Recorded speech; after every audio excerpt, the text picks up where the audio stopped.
జీవితంలోని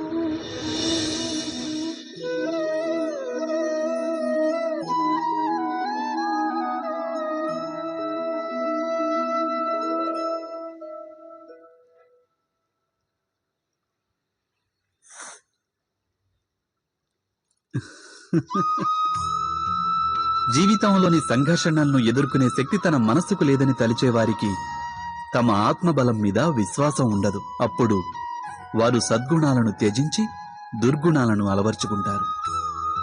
యథార్థానికి మనిషి మనసులో ఆత్మవిశ్వాసం లోపించినప్పుడే వాని మనస్సులో దుర్మార్గం జనిస్తుందని గుర్తించాలి.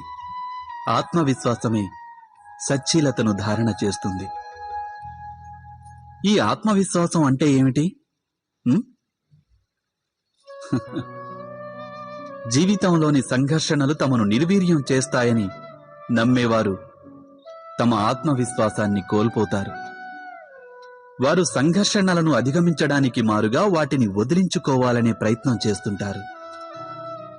అలా కాక సంఘర్షణలు తమను అధిక శక్తివంతం చేస్తాయని విశ్వసిస్తే సరిగ్గా వ్యాయామం వలన దేహశక్తి పెరిగినట్లు ప్రతి ఒక్క సంఘర్షణతో పాటు వారిలో ఉత్తేజం పెరుగుతుంది.